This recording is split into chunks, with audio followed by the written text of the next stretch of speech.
Père Joseph, bonjour. Bonjour. La semaine de prière pour l'unité des chrétiens approche. Est-ce que vous pourriez nous en dire quelques mots? Bien volontiers. C'est une semaine de prière instituée depuis les années 1935 par là, où l'ensemble des chrétiens, c'est-à-dire les catholiques, les orthodoxes et l'ensemble des fidèles issus de la Réforme, globalement les protestants pour faire bref, l'ensemble est invité à prier pour l'unité, comme le Christ l'a voulu, mais aussi à manifester l'unité des chrétiens déjà dans la prière. Cette semaine est donc une marque de l'unité des chrétiens. Nous voulons montrer que nous sommes déjà unis.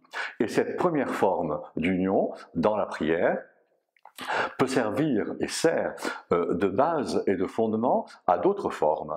Par exemple, une forme de recherche sur la Bible, une forme de recherche sur la foi au Christ, sur la manière de la manifester au monde. C'est aussi là une autre façon de montrer l'unité de l'Église, non pas l'unité seulement dans la prière ou dans la réflexion, mais l'unité dans le service que nous apportons au monde, essentiellement un service de charité, par exemple, contre l'abolition de ce qui entrave l'homme. C'est d'ailleurs le thème de la semaine de cette année. Tous les ans, il y a un thème particulier. Le thème de cette année est celui de la libération. Peut-être qu'on estime que la libération, comme l'ont vécu les Hébreux de l'Égypte, est lointaine, mais il y a encore de nos jours bien des esclavages, peut-être sous une forme moderne, mais aussi esclavage de l'addiction et d'autres formes encore d'esclavage.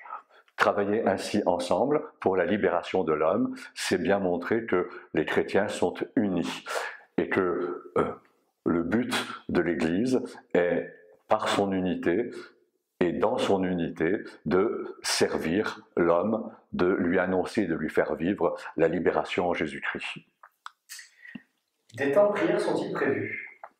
Oui, des temps de prière écuméniques, puisque même s'ils sont peu nombreux, nous avons la chance d'avoir en Corse des chrétiens issus de la Réforme et des chrétiens orthodoxes. Principalement, 3 célébrations sont prévues au niveau diocésain, dont l'une sera animée par l'évêque ou par le vicaire général. À Bastia, le 20 janvier, à l'église Saint-Joseph à 18h, je lis mon papier, à Mauriagne le 23 janvier et à Ajaccio le 26 janvier à l'oratoire Saint-Jean-Baptiste. Ainsi, à 18h également. Ainsi, nous montrons que même si nous ne sommes pas très diversifiés dans l'existence de notre communauté, nous voulons que la solidarité entre chrétiens soit montrée. Merci beaucoup, Père Joseph. Merci.